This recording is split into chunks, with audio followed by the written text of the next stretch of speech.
Katie Grimes knows what it means to build success from the inside out. As a business coach, podcast host, and entrepreneur, she helps business owners, especially those with ADHD, create routines that allow them to work less, earn more, and finally feel free in the businesses they've built. But Katie's journey to leadership wasn't a straight line. Growing up, she struggled with bullying and the effects of addiction within her family. She learned to hide her emotions, seek external validation, and downplay her own needs, patterns that eventually became the things she now helps others unlearn. Her personal growth has shaped her professional mission, teaching entrepreneurs how to trust themselves, embrace emotional honesty, and create businesses that align with the lives they actually want to live.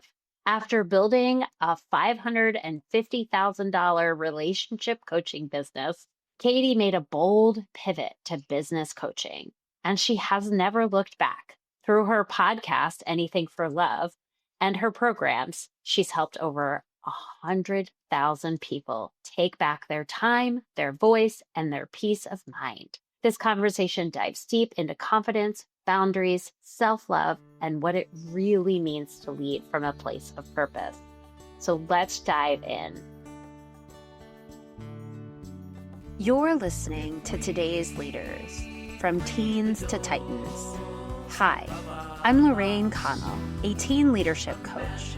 I transitioned from teaching chemistry to coaching teens in leadership, helping them realize they can do hard things. We've often believed that leadership is an innate trait, but it's actually a skill that you build and improve. On this show, you'll meet today's leaders who share their teenage experiences, revealing how they developed confidence, direction, and the tools to become the leaders they are now. You'll discover how you or the teens in your life have the potential to become confident leaders, even if it doesn't seem possible. Katie, it is so great to have you here today. Same. I'm already emotional. And I think as you were reading my intro, I just thought back to my teenager and was thinking she'd be so proud. She'd be so proud to think oh my gosh, you're all the things that people made fun of you for, all of the things that your teachers tried to change about you, saying that you were too talkative in class, all of these things, she'd feel relieved. And she does feel relieved that oh wow, I am me and I don't have to change for anybody else. And look at all these things that we've accomplished. So yeah, this has never happened before. I just got really emotional as you were reading that. Well, but I think so often we forget how those teenagers that we were so influenced by all the things around us, and how we don't want anybody to feel the negatives, and how can we change others so that they don't have to experience the way that we lived. And so you already started, but go back and talk a little bit about who that person was as a teenager and share what it was like to be you, because those experiences have shaped you into who you are today. And I would love for my audience to know how those experiences created the person that we're talking today, the leader that is sitting in front of me and sharing this incredible story with my listeners. Well, I think one of the things that you touched on was the influence, right? And I think now we hear the word influence, but it comes from influencer on social media. See, when I grew up, we had magazines. We didn't have social media. So we had Cosmopolitans and we had all of these different types of magazines that really showed all the celebrities that we had crushes on and that we'd seen in movies and what they were up to. And we'd take them and rip them out and put them on our wall. And I remember I was so heavily influenced in the fantasy of dating that guy and being swept off my feet and being married and having kids. That's what I fantasized a lot as a little girl. And by a little girl, I mean all the way from 5 years old, well into my 20s. And that right there, the influence of movies, magazines, now social media, if I'm, you're listening to this and you're like, magazines don't apply to me. It's like, well, social media is I was constantly comparing myself to the women that were in the Victoria's Secret magazine and the catalog that came out, probably once every couple of weeks. And I didn't have boobs. So I remember like looking at that brochure and being like, I want to look like them, and they were all blonde, brunette, a little bit curvy.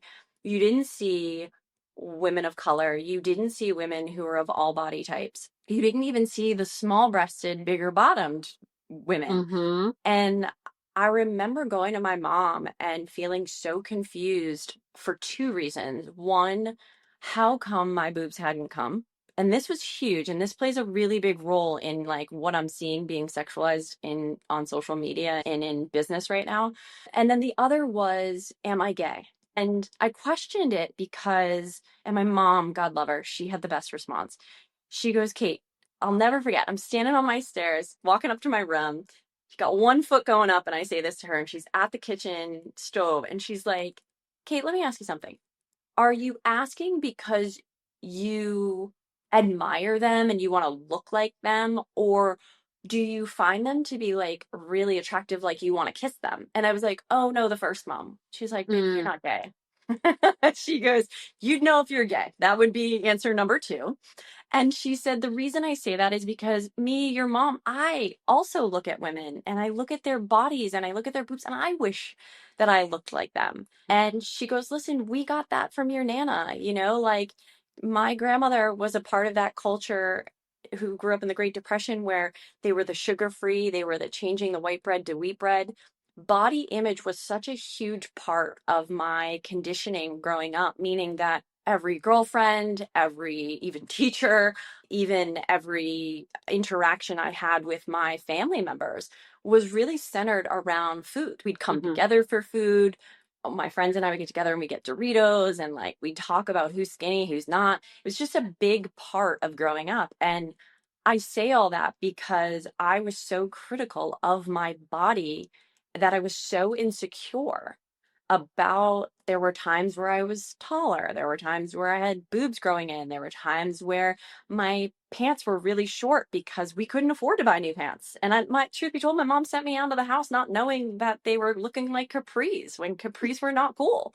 The bullying was relentless. Like, yes, it Mm. started in elementary school, but it went all the way through high school. And I know that people said to me all through junior high and high school, Katie, it's going to get so much better when you get out.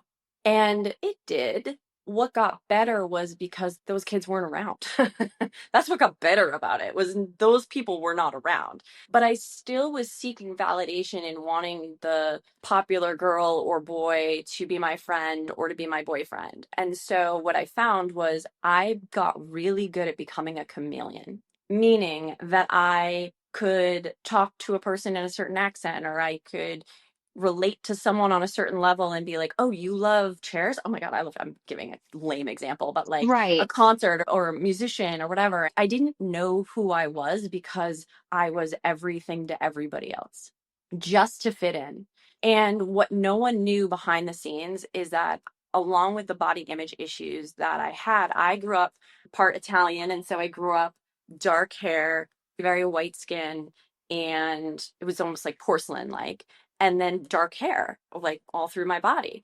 And so I had so much hair that I was really concerned. My mom was like helping me bleach my hair. And like these were things that I've never talked about personally. It's only privately that I've shared with like friends and boyfriend. And I'm glad I'm talking about it because I think so many of us really dealt with it behind the scenes where I saw other people making fun of people who looked like me and who had hair. And I would make Yeah. sure my shirt was extra tucked in or I was wearing a shirt under the shirt. Like there was so much thought and hypervigilance around making sure that I was perfect so no one could make fun of me. And that level of perfection, I now understand people wear it as a badge of honor. It is not something to be proud of. And why? For two reasons. One, it made me so hypercritical of myself that I was my harshest critic. I Yeah. was so hard on myself. And I was really hard on other people. Gossip, criticizing, judging, maybe not to their face, but certainly behind their back. Where did I learn those behaviors? Growing up with complete dysfunction. Mom and dad were divorced when I was 3, went to live with my mom. My mom was working full time, sent me off with my grandparents. My mom didn't realize at the time, nor my dad, that my 2 family members who lived in the home were bullying me relentlessly, like to the point of tears every single day. And then when I would leave their house, I'd be bullied on the bus, bullied at school, bullied on the way home on the bus, and then get to their house and be bullied again. So I was just defeated. And I finally came clean and like told my mom what was going on. And that created a huge upset to the point where my like grandparents almost got divorced. And I felt loved in that moment because, you know, like my Nana had my back. So that taught me it's okay to speak up for my needs. But it also taught me that when I speak up, that there is really huge consequences that I'm essentially responsible for. Like, could you imagine at that age thinking you're responsible for your grandparents' divorce? Yeah. We often think we're that way with our parents, right? Like if our parents get divorced. And so I think creating all of these qualities and characteristics to be a chameleon, be hypervigilant, be everything to everyone, be very codependent in the sense of like, I'm so responsible for everyone's feelings. I apologized for everything and everyone Mm. to the point where my mom's friend was like, I need you to stop apologizing, like at the dinner table. And I was like, oh my God, I'm so sorry. And I apologized again. And the kids laughed, you know, but I was like, no, I'm not. I'm not trying to be funny. Like I said sorry all the time. And it's because I felt like such a burden. And I share all that because I didn't realize that growing up with dysfunction didn't just mean my parents were divorced and I was being bullied and I was going through junior high and high school like any kid is. I was hiding the fact that my mom was an alcoholic because I didn't know what that was. What I Mm. saw on TV and in movies and how she was were not the same. She wasn't always falling down drunk. She was going to work. She was coming home and having a glass to chill. Her mood was really up and down. You really didn't know what you were going to get. Sometimes she was affectionate, sometimes she wasn't. Sometimes she was mad, sometimes she was making dinner. Every day was different. And so because every day was different, that's where the hypervigilance came in again. It's Mm. like I now have to dictate the mood of what's going on. If she comes in smiling, I'm okay. If the car is parked in a certain way in the driveway, or I can hear that she's going a certain speed in the driveway, I know I'm okay, or I need to brace for impact. And again, all of these qualities and characteristics then became who I was in college. I created those same attributes in my first corporate career.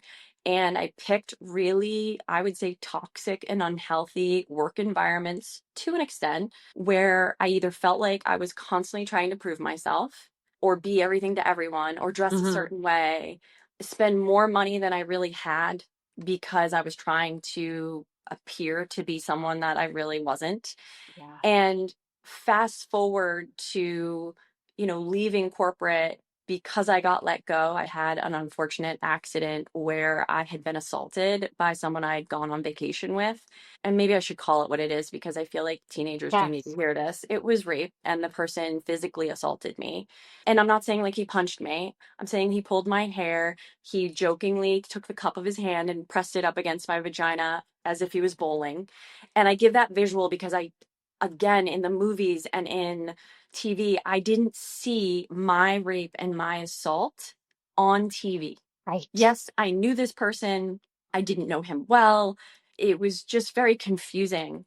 And what was even more confusing was how I reacted after. I pretended that everything was fine. And I now realize why I pretended everything was fine. It's actually 2 reasons. One, it's a defense mechanism that our body is trained to do to keep us surviving. That's our nervous system saying fight or flight, freeze and Yep. fawn. I went Right. into freeze and fawn. I went into straight people pleasing to get myself out of the situation.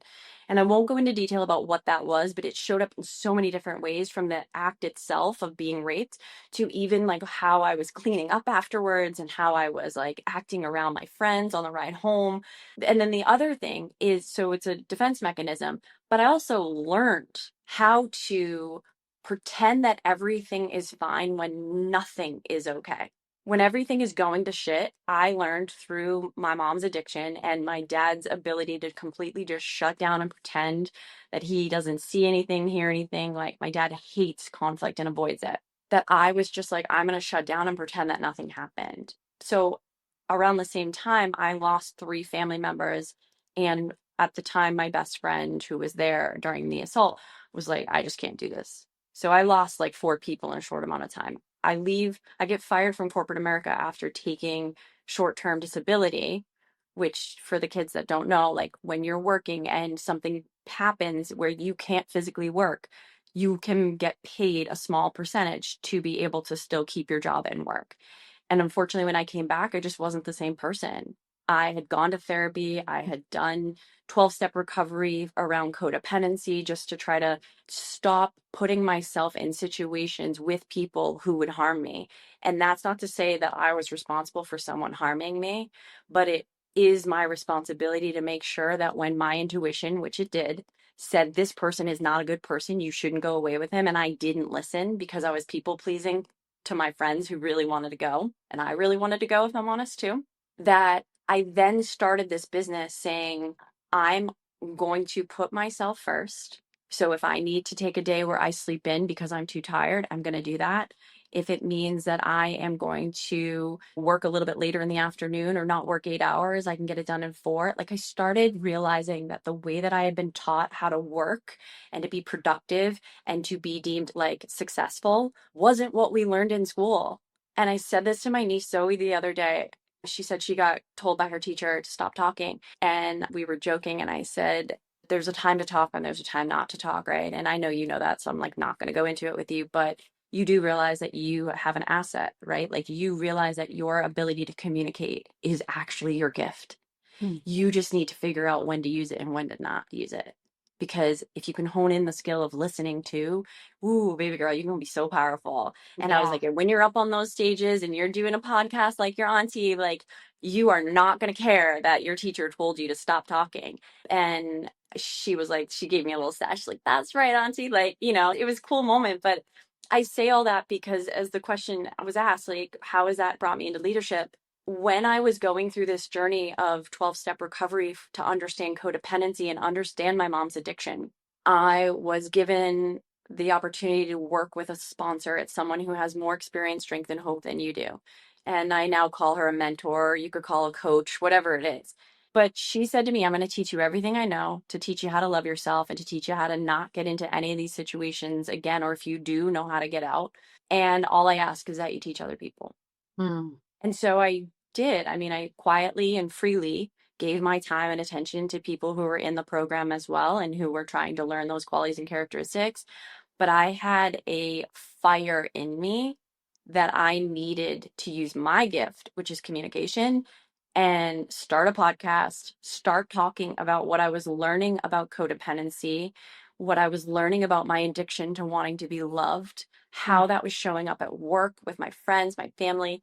And, the last thing I'll say is what's so powerful about going through so much chaos and grief is two things. Number one, the people I've met who have impacted my life, even if like I was their coach, like they've greatly impacted my life. But then the second is that not only have I taught myself how to feel my feelings and not be ashamed of those feelings all the time, sometimes I still am, depending on what they are, but I've given that gift to other people. All my coaching clients say, you've taught me how to feel my feelings. You've taught me how to trust myself and trust my intuition so I can hear how I really feel and then I take action. And that's just in itself like such a powerful gift that I wish I could go back and tell my little girl, like my teenager self, and say, by the way, there's an older inner part of you that you don't know exists. And there's a younger part, and when you react or respond to certain things, like those are the parts of you that need love and attention. And yeah, I just feel really gifted that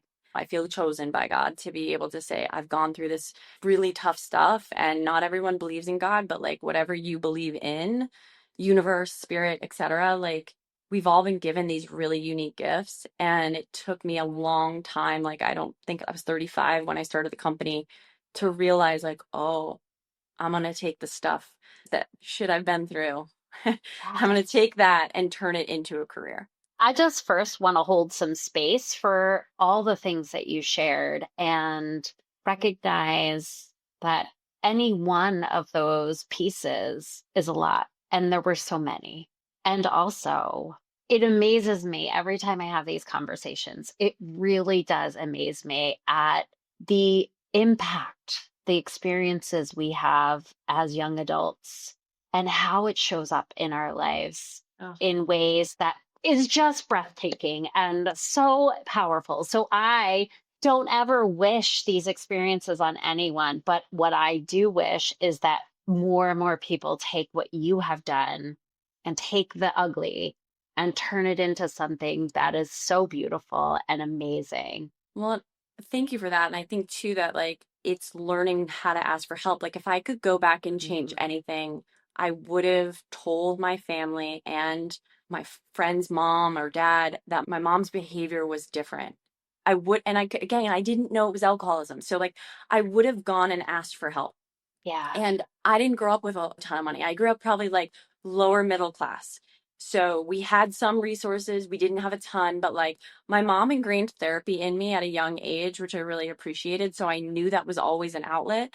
But as I got older, I was given the gift of particularly two women who really came into my life and took an interest in helping me become the woman that I am and to do it freely. And Mm. so I think there's two gifts there, right? One is self-awareness. And I didn't have that self-awareness in my teens. I didn't know that my tone of voice came off a certain way, or I didn't know that I was people pleasing. I didn't even know what to call it. And sometimes I would make an excuse like, oh, I'm just a people pleaser. But I heard that from my mom, right? So Yeah. I think there's that aspect of self-awareness and knowing that was learned.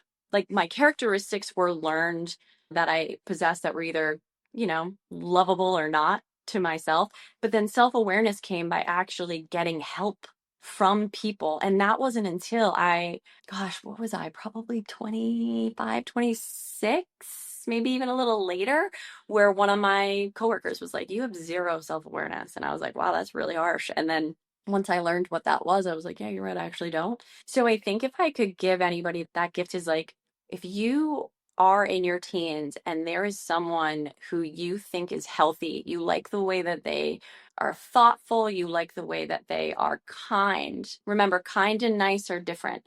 Yeah. Nice is they're being nice because it's doing it for them.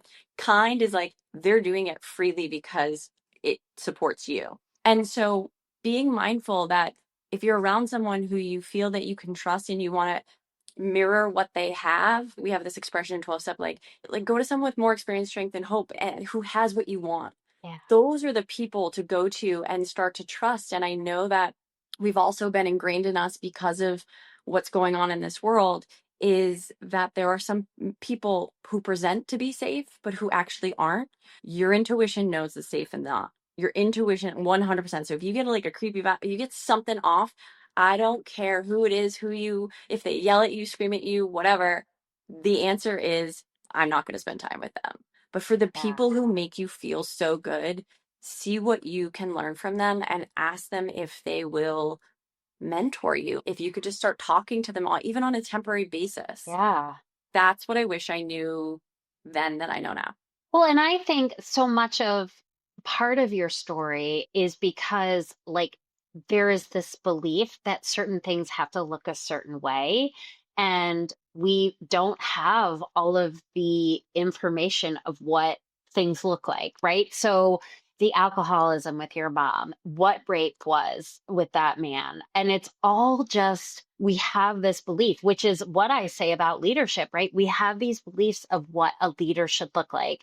And that is why I love to have these conversations because in my world, a lot of people are going to say a leader cannot come from being bullied. A leader cannot come from a family of alcoholism. Right. And Insecurity. yet, right. And yet, here we are, you and I standing here today are defying the belief of what people think leaders should look like. And we are out here doing the leadership that needs to happen in this world. And so I think it's so important to stop and think about how our definitions of certain things prevent us from seeing truth. prevent us from stepping into our own power and doing our own thing. And so I just am really, again, really grateful to see you on this other side and see how far you came and are coming.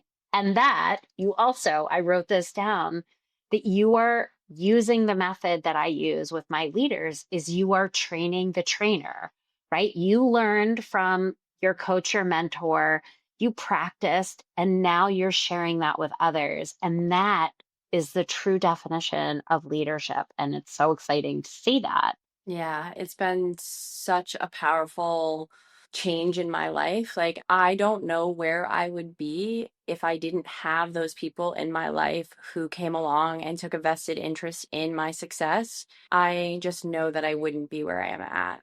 And it was my responsibility to ask and not feel bad and not feel like a burden. If you say that to yourself, if you're like, oh, I don't want to ask some like I don't want to be a burden, somebody instilled that in you. Somebody told you or made you feel through their words and actions that you were a burden when, let's face it, their responsibility is to take care of you because you're a child. And so I just didn't have that sort of attitude now. It's like, I'm not a burden as a child and I'm not a burden as an adult when I still reach out to my parents. It's like they chose to have me.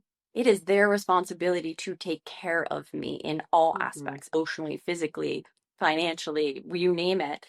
And so if you are listening to this and you're wanting support and you want help and you're just trying to figure out maybe your purpose in life or you're going through some insecurities, it's like, who do you know that used to deal with what you are or who has a great relationship with their body, let's say, that makes you be like, oh, I want to reach out to them. Like, you're not a burden. You can just ask them and they'll be honest with you. If they have good boundaries, they will tell you whether they can do it or not. Yeah. And I also wanted to sort of go back to something that you said sort of at the end, and what we've been hinting at is that the work that you're doing is a calling, right? Like it is something that the world needed and you are passionate about. And like so often we dismiss, like, oh, it's just really easy for me. It's not a big deal. But like, because it's easy for us to do the work that we're doing is why we should be doing that work, because the world, as you can see with your numbers, like the world needs you. Yeah, I heard that recently in a training that I took about the thing that you're really good at that comes super easily to you is actually the thing that you quote unquote should do. And had I known that earlier, I probably would have taken action earlier, but I didn't have the support around me. So Right. I feel like I always thought that I was running out of time as well. Like I thought I'd be married with kids at 25. And since I didn't, I was like, ugh, and I felt less than. Yeah. And it's so funny to me that my clients who are in their 20s, 30s, and feel like they're running out of time, and I'm 42 at this point, and I'm like, you're not running out of time. You got blood answer. Like, it's okay. So I think that time plays a part in it Yeah. as well.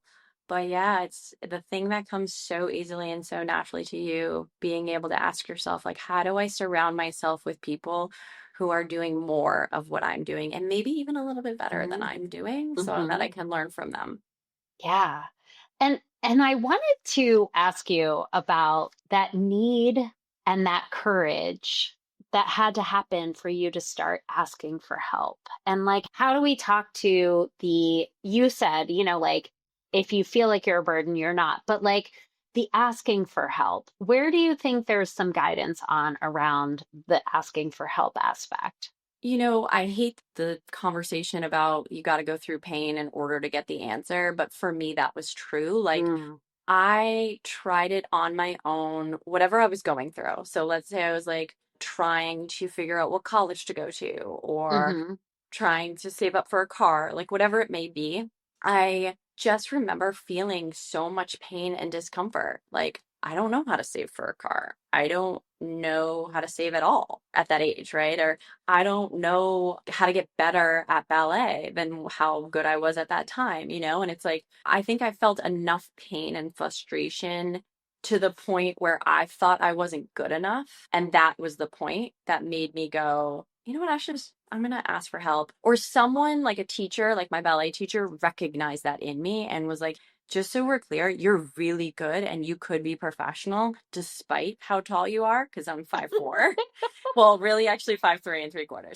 Ballerinas are normally 5'7" at least. And I remember her being like, you could be so great, but you need to ask for help because I can teach you how to get there. And again, I think if I had to go back and tell my younger self, like, don't wait to the point where you feel like you're not good enough. Ask for help at the place where you're curious.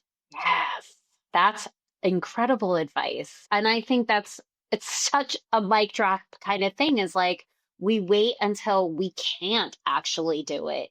Why aren't we asking when we're curious? Oh my God, I love it. Yeah. Yeah. Thanks We for can't. that. That's a good Thanks one. for yeah. It just came to me. So you've been giving a lot of advice, but like, what if you can share the piece of advice to the teen that really is in the thick of it, like you were, right? Maybe it's the bullying, maybe it's a family member that is your codependent or experiencing alcoholism. Like, what do you guide them with? Yeah. So the first is to figure out who your safe and trusted people are. And what do I mean by safe and trusted? Like, this is worth getting like a journal and a pen out because Yeah. this is the first thing I usually start with my life coaching clients with is like, you've got to find your safe and trusted people. They are the people who show up for you when they can. And if they can't, they let you know. They don't judge, shame, or criticize you. And they keep what you say between the both of you. If you have one person who meets all three of the criteria, then that's great. What I like is having three Hmm. because when one's busy, it gives you the option to ask the others and being mindful not to dump, like actually saying, hey, are you in a place I'm going through something? Like, can we talk on the phone? And, I think the other thing is at this age that somebody's at, in their teens, they're probably used to texting, so they're not using in their voice. The second advice I would give you is use your voice because actually, when you physically talk and you use your voice, it calms your nervous system. And if you don't know what a nervous system is, essentially it's from top to bottom. We have all these wires connecting our body that are just filled with energy. And if you take like some stressful situation that you're experiencing right now, it's as if you've squeezed the wire tight like a water hose. Hmm. So the water can come out a little and you have a little energy to like get up and do whatever, but you don't have as much. So you have to unkink the hose so the water can run, aka the energy can run through the nervous system. When you do that and you talk, it unkinks everything. So you have more Hmm. energy and you're able to calm down a lot faster, which is, Interesting. I know I never do this. This is like so interesting. So, first, a bit of advice, find your safe and trusted people. Second, reach out to them and ask them if they're in a place where they can physically talk. So, whether that's on the phone, on Zoom, in person, that would be my second. And then let them know it's important because when we reach out to people, don't necessarily say that it's important because Yeah. they don't feel important. But, I sadly had a friend commit suicide a couple years ago. And I remember her leaving me like a 25-minute voicemail and I couldn't listen to it. I was like, there's so much, I don't have time. Even if I 2x this thing, I can't get there. Had she texted me, this is important, or she started as soon as I said, I would have easily listened to that message, or I would have said, let me just call her on the phone right now. Right. And she Right. passed not but 3 weeks later. And while I'm not responsible, it did make me set a precedence with every single client that if you leave me a voice memo, your responsibility is to text me after and say, this is important or Mm. urgent or whatever it is. And again, I think I would take those three things: safe and trusted people, using your voice, and reaching out to them to see if they're in a place where they can actually listen, but say that it's important. And maybe it's not urgent, but maybe it's important. There's a difference between the two. There is. And I think it gives people the opportunity to say, I can show up for you or I can't. And from there, then you can share how you're feeling. And I always, after I share, I always say, I would love your like thoughts, questions you want to ask me, you want to share your experience. Like, I would love that. But everybody's different. Sometimes you just want to vent. You don't want anybody to say anything back. Yeah. I loved all three of those Hmm. different, but the telling somebody that it's important, I think is a skill that not many of us have. And I think it's such a powerful, tiny thing that could change the trajectory of a relationship in so many ways. 1000%. So if you are a teen and you are listening to this, start practicing because you know the more you practice something, the easier it gets. Oh, And yeah. so It's going to be that's, uncomfortable at first. oh, It's yeah. fine. It's going to be Yeah. uncomfortable at first. Once you do it a few times, then you'll be like, this is No fine. big deal. Yeah. No big deal. So I mentioned in your intro that you have a podcast, Anything for Love, but where Mhm. else can people find you and follow and learn more about you? So whether it's on TikTok or Instagram, my username is kg.katiegrimes, KATIEGRIMES. The podcast, like you said, it's called Anything for Love, but you'll also want to put my name in as well because that way Okay. it'll pop up faster. But those are really primarily the three places that you can find me. I do have a website, katiegrimes.com. So if by any means, if anyone's listening to this and you're just feeling like I would love to do a session, like I do give free sessions periodically. So the best thing you would do is just reach out to support@katiegrimes.com. Please let me know that you were listening to this specific podcast, that you were wanting like a free coaching call. Tell me a little bit about what's going on so that when my team reads it, they can urgently send it over. Otherwise, because I don't check that email, my team does. So yeah, I'd be happy to do that. So if anyone's listening and you're just feeling like something I said resonated with you and you'd love for me to be a safe and trusted person in that, I would absolutely be happy to do that. Katie, thank you so much for your time with me today and sharing with my audience and that generous gift of time with you for my listeners. So thank you so, so much. Thank you. I really appreciate what you're doing and the gift that you have yourself that you're giving to the people that are listening, whether it's, like you said, parents, teachers, children. Like, I wish that I had a podcast like yours when I was in my teens so that I had more self awareness and I knew how to ask for help and Mm. that I realized that leadership looks different for every single Oh, person. yes. So, thank you for having me on so I can tell my story and hopefully somebody has listened and gone, oof. Me too. I feel better right now, like that's all it is. I just want you to feel like a little bit Yeah, that's better. awesome. Are you ready to help the young people in your life unlock their inner strength and step confidently into leadership? The new workbook from Peers Not Fears, Your Voice Matters, Uncovering Your Unique Leadership. It's designed to help teens see the leader in themselves, step by step. It's not just a workbook. It's the first step towards a ripple effect that could change lives. Let's turn today's teens into tomorrow's titans. Thank you for tuning in to this episode of Leaders of Today, Teens to Titans. If you found this episode helpful, please subscribe, leave a review, and share it with other parents who might benefit from this conversation.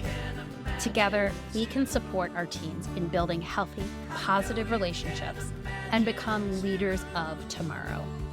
Until next time, I'm Lorraine Connell, and this is Leaders of Today, Teens to Titans.